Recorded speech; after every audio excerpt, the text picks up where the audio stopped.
નમસ્કાર દર્શક મિત્રો, હું છું પલ્લુણીચિયા. સંપૂર્ણ ન્યૂઝમાં આપનું સ્વાગત છે. ડીસાના આખોલ 4 રસ્તા પર ભીલડી રોડ આવેલ જૈન વિહાર ધામમાં શુક્રવારે ડીસા તાલુકા કોંગ્રેસ સમિતિ દ્વારા બેઠક યોજાઈ હતી, જેમાં સ્થાનિક સ્વરાજની ચૂંટણીઓની સેન્સ પ્રક્રિયા હાથ ધરાઈ હતી, જેમાં ડીસા તાલુકા કોંગ્રેસ સમિતિના સભ્યો મોટી સંખ્યામાં ઉપસ્થિત રહી સ્થાનિક સ્વરાજ્ય ચૂંટણીઓને લઈને ચર્ચા વિચારણા કરવામાં આવી હતી. જ્યારે બનાસકાંઠા કોંગ્રેસના સાંસદ ગેનીબેન ઠાકોરને ફૂલહાર પહેરાવી શાલ ઓઢાડીને વિશેષ સન્માન કરાયું હતું. આવનાર મહેમાનોને ફૂલહાર, પુષ્પગુચ્છ અને શાલ ઓઢાડીને વિશેષ સન્માન કર્યું હતું. જ્યારે 30થી વધુ ભાજપના સભ્યો કોંગ્રેસ પાર્ટીમાં જોડાયા હતા, તેમનું પણ વિશેષ સન્માન કરાયું હતું. આ અંગે બનાસકાંઠા કોંગ્રેસના સાંસદ ગેનીબેન ઠાકોરે જણાવ્યું હતું કે ડીસા તાલુકા કોંગ્રેસ સમિતિ દ્વારા સ્થાનિક સ્વરાજની ચૂંટણીઓમાં વધુમાં વધુ મતોથી જીત થાય તેવા પ્રયત્નો કરવા અને મોટામાં મોટો નેતા પણ જમીની સ્તર પર કોંગ્રેસને જીતાડવા માટે ઉતરશે તેમ જણાવ્યું હતું.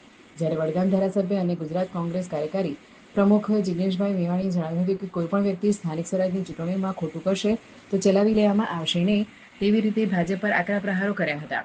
આ પ્રસંગે બનાસકાંઠા કોંગ્રેસના સાંસદ ગેનીબેન ઠાકોર, બનાસકાંઠા પ્રમુખ ગુલાબસિંહ રાજપૂત, વડગામ ધારાસભ્ય અને ગુજરાત કોંગ્રેસ કાર્યકારી પ્રમુખ જિગ્નેશભાઈ મેવાણી, પ્રભારી મુકેશભાઈ દેસાઈ, ડીસા તાલુકા પ્રમુખ ખેંગારભાઈ ચૌધરી, અજમલભાઈ રાનેરા, જયંતિભાઈ આંજણા, ડીસા તાલુકા કોંગ્રેસ મહામંત્રી શંકરભાઈ એમ ડાભી, કુચાવાડા જિલ્લા પંચાયત પ્રમુખ મોહનભાઈ રબારી, ડીસા તાલુકા કોંગ્રેસ પક્ષના સભ્યો, યુથ કોંગ્રેસના સભ્યો, મહિલા કોંગ્રેસના સભ્યો, NSUI તેમજ સેવાદળના તમામ કાર્યકરો તેમજ પદાધિકારીઓ, પાર્ટીના વિચારક અને ઈચ્છુક ઉમેદવારો મોટી સંખ્યામાં ઉપસ્થિત રહી કાર્યક્રમને સફળ બનાવ્યો હતો.